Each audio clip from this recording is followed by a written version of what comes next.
Hello students, आज हम discuss करेंगे दो न्यूमेरिकल डिस्कस करूंगा मैं, डायरेक्शन ऑफ डेरिवेटिव पे और equation of the tangent plane. ये जो लास्ट के दो क्लासेस में भी मैंने डिस्कस किया, वो सिर्फ मैं फिजिकल सिग्निफिकेंस ही डिस्कस कर रहा हूँ इनकी। ठीक है, तो देखिए फर्स्ट क्वेश्चन में देखते हैं। Find the equation of plane that is tangent to the surface x y z equal to 8 at the point 1 2 4। इस पॉइंट पे हमें क्या निकालनी है? टेंजेंट प्लेन की इक्वेशन निकालनी है। तो देखो इसमें सबसे पहले क्या मैंने प्रोसीजर जो लास्ट फिजिकल सिग्निफिकेंस बताई थी उसमें क्या बताया था आपको कि इसमें हमें क्या निकालना होगा। सबसे पहले तो यहाँ पे यूनिट नॉर्मल निकाल लेते हैं। तो सबसे पहली बात क्या है, यूनिट नॉर्मल निकाल लेते हैं। तो हमारे पास लेवल सरफेस क्या हो जाएगा? एक लेवल सरफेस है ये वाला,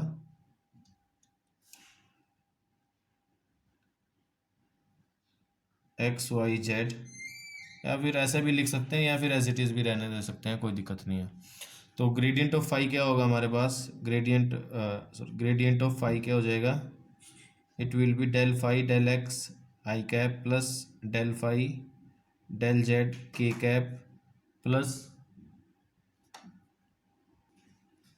और del phi by del, sorry ये यहाँ पे के वाई वाला लिख रहा हूँ तो मैं यहाँ पे जे लिखेंगे पहले, और डेल फाई जेड बाय के कैप। तो इसमें क्या करेंगे, यहाँ पे डेल फाई डेल एक्स निकाल लेते हैं। इसका ये दे रखा हमारे पास लेवल सरफेस है ये, तो इसका इस पे नॉर्मल निकाल रहे होंगे तो क्या हो जाएगा, ये इसको एक्स के रिस्पेक्ट में करते हैं तो यहाँ पे बनेगा y z i cap plus del y by del y, y के रिस्पेक्ट में एक्स जेड जे कैप, और जेड के रिस्पेक्ट में क्या बनेगा, एक्स वाई के कैप। लेकिन हमें किस पे निकालनी है ये यूनिट नॉर्मल? इस पे निकालनी है। तो ये नॉर्मल कितना आ जाएगा, ग्रेडियंट ऑफ फाई एट 1 2 4। तो ये कितना आ जाएगी? बेसिकली ये यूनिट नहीं होगा, y z y into z तो 8 आई कैप हो गया, प्लस एक्स जेड कितना है, एक्स इंटू जेड तो 4 j cap plus x Y तो कितना हो जाएगा 2 के कैप, राइट। तो यूनिट नॉर्मल भी निकाल सकते हो, यूनिट चलो निकालना चाहें तो यूनिट आ जाएगा हमारे पास। यूनिट नॉर्मल कितना आ जाएगा, ग्रेडियंट ऑफ फाई इसका ये, ठीक है। तो ये आ जाएगा यहाँ से 8 i cap plus 4 j plus 2 k over under root 64 plus 16 plus 8। तो ये हो जाएगा हमारे पास 8 i cap plus 4 j cap plus 2 k cap. तो ये हो जाएगा 8 88 4 16 80 और 8 88, ओके। तो मेरे पास ये यूनिट नॉर्मल आ गया, ये यूनिट नॉर्मल आ गया। अब चलते हैं कि भी हमें निकालना क्या है, टेंजेंट प्लेन की इक्वेशन निकालनी है, equation of the tangent plane, right. तो देखो इस पे क्या करेंगे, मेरे पास मान लो ये सरफेस था, कुछ इस तरह से सरफेस था, ये सरफेस है, कोई भी एक लेवल सरफेस मैंने मान लिया आर्बिट्रेरी शेप का। तो हमने इस पॉइंट पे निकाल ली, ये पॉइंट क्या था 2 4 4। तो क्या हो जाएगा यहाँ से, तो ये आ जाएगा यहाँ से, इसका पॉइंट के कोऑर्डिनेट हैं, मान लो मैंने ये मान लिया इसके 2 4, तो यहाँ पे ये एन कैप होगा, ये क्या होगा यहाँ पे एन कैप, राइट। अब जब इसके कोई भी टेंजेंट बना रहा हूँ इससे, ये वाला प्लेन हो गया टेंजेंट इस पॉइंट पे, ये कोई एक प्लेन होगा यहाँ पे, ठीक है, टेंजेंट। तो इसमें मैंने अगर इस प्लेन की इक्वेशन निकालनी, इसमें कोई भी पॉइंट ले लिया, मान लो ये तो पॉइंट गिवन पॉइंट था पी, यहाँ पे मैंने कोई भी पॉइंट ले लिया जिसके जनरल कोऑर्डिनेट क्या होंगे एक्स कोमा वाई जेड, तो हमेशा वो जो प्लेन जो वो वेक्टर होगा वो क्या होगा, इसके परपेंडिकुलर होगा, इसके परपेंडिकुलर होगा। भाई एक सरफेस दे रखा है, ऐसा इमेजिन करो कि भी एक सरफेस दे रखा है हमें, उस सरफेस पे किसी एक पर्टिकुलर पॉइंट पे हमने क्या बना लिया है, टेंजेंट प्लेन। उस पर्टिकुलर पॉइंट पे क्या बना लिया है, टेंजेंट प्लेन। तो इस प्लेन पे जितने भी वेक्टर लोगे वो एन कैप के परपेंडिकुलर होगा, हमें पता है। तो n cap is always perpendicular to p o vector. इस परपेंडिकुलर तो ये हमेशा ज़ीरो होगा, ये हमेशा क्या होगा, ज़ीरो। तो यहाँ पे ग्रेडियंट फाइव लिख सकते हो, या फिर ऐसे एन कैप की जगह क्या लिख सकते हो, gradient phi dot p O vector equal to zero, क्योंकि जब एन कैप की जगह तुम ये पुट कर देना यहाँ पे, तो यहाँ पे आ जाएगा ये इंटू ग्रेडियंट, और gradient phi is not equal to zero, तो ये वाली ज़ीरो हो जाएगी, राइट। तो आपको यूनिट वेक्टर भी नहीं कैलकुलेट करने की ज़रूरत होगी, तो मैं यही यूज़ करूँगा यहाँ पे, ठीक है। तो ग्रेडियंट ऑफ फाइव क्या हो जाएगा, ग्रेडियंट ऑफ फाइव हमने इवेल्युएट कर रखा है इस पे, ये है इवेल्युएट कर रखा है, पी ओ निकालना है हमें, तो p vector from p to o या फिर vector from O to p, कुछ भी कर सकते हो, ठीक है। बस जस्ट माइनस आएगा तो फिर अगेन बट स्टिल परपेंडिकुलर।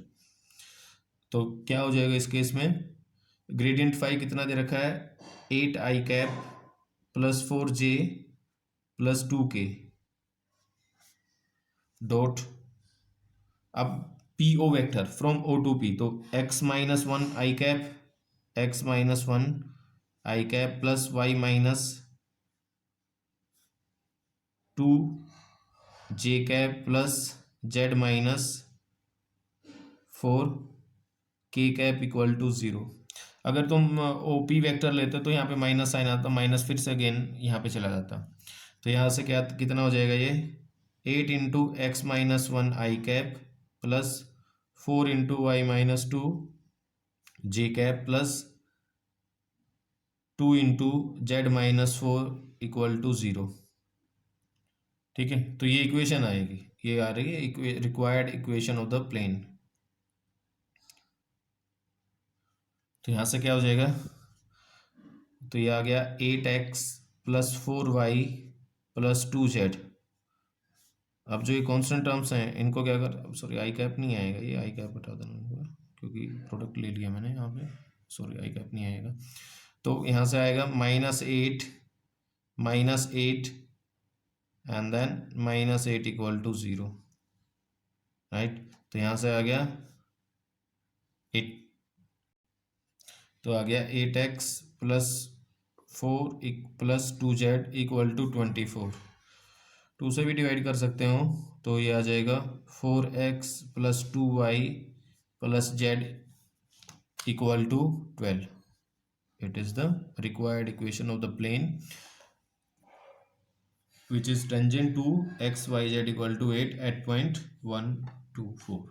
तो ये प्रोसीजर रहेगा, जब भी इस तरह का क्वेश्चन आएगा तो हमें क्या करना है, सबसे पहले तो उस पर्टिकुलर पॉइंट पे क्या निकाल लो, आप ग्रेडियंट निकाल लो, फिर देन क्या करो उसमें उस पर्टिकुलर ये ऐसा डायग्राम बनाओ, तो यहाँ से क्या हो जाएगा, उस ग्रेडियंट की डॉट प्रोडक्ट ले लो पी ओ के साथ, वेक्टर के साथ, तो जो इक्वेशन वहाँ से आएगी, क्योंकि इस पे जितने भी वेक्टर्स होंगे वो सारे का सारे क्या होंगे, एन कैप के परपेंडिकुलर या फिर ग्रेडियंट के परपेंडिकुलर। एन कैप से भी मल्टीप्लाई कर सकते थे, कोई इशू नहीं है, √88 यहाँ आता, मल्टीप्लाई होकर जीरो ही बनना था इसको लास्ट में, राइट।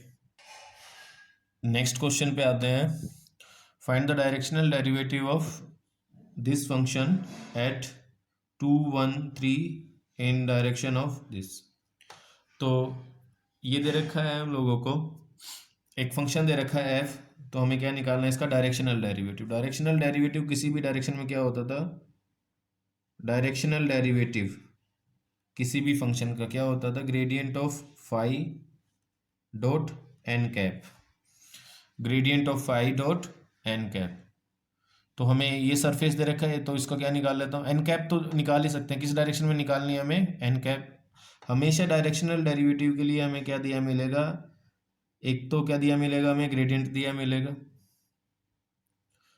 किसी एक पर्टिकुलर पॉइंट पे निकालना पड़ेगा हमें, और एक डायरेक्शन दी मिलेगी। तो यहाँ पे एन कैप कितना है इस केस में, तो एन कैप दे रख, एन कैप निकाल सकता हूँ मैं, आई कैप -2j,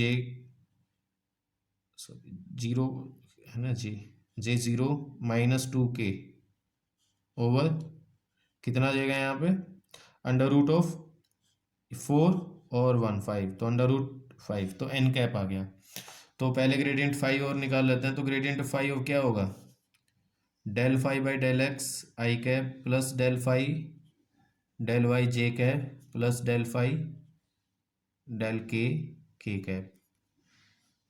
तो यहाँ से कितना आ जाएगा ये 4x आई कैप, ये जनरल पॉइंट पे आ रहा है अभी पर्टिकुलर पॉइंट पे नहीं, तो इसके रिस्पेक्ट में 4x हो गया प्लस यहाँ से कितना आ जाएगा 6y जे कैप और के कैप में कितना आ जाएगा 2z के कैप। तो ये आ गया ग्रेडियंट फाई। लेकिन हमें किस पे किसी डायरेक्शनल डेरिवेटिव किसी एक पर्टिकुलर पॉइंट पे निकालना, तो मैं डायरेक्शनल डेरिवेटिव क्या निकाल लूँगा इस पर्टिकुलर पॉइंट पे ग्रेडियंट फाई की। तो ग्रेडियंट ऑफ फाई एट 213 कितना आ जाएगा 8 plus 6 j cap plus 6 k cap. तो डायरेक्शनल डेरिवेटिव कितना हो जाएगा, directional derivative of phi at 213 तो कितना आ जाएगा del plus 6 j cap plus 6 k cap gradient phi dot n cap कितना है i cap minus 0 j cap minus 2 k over root 5। ठीक है, तो यहाँ से कितना आ जाएगा आई के साथ आई तो 8, ये 0 हो गया minus 12 over root 5, right. So finally मेरे पास क्या आ जाएगा इसमें इक्वल टू -4 बाई रूट 5। अच्छा, यहाँ पे नेगेटिव साइन का मीनिंग क्या हुआ कि negative means, so negative means that at 213 the function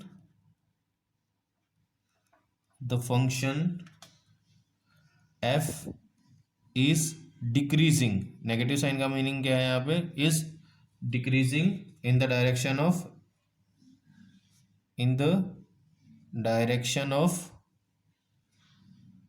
a in the direction of n cap, right. अगर पॉजिटिव आ गया तो वो इंक्रीज कर रहा होता अगर डायरेक्शन, राइट। तो यहाँ पे क्या आ रहा है ये नेगेटिव आ रहा है, करेक्ट।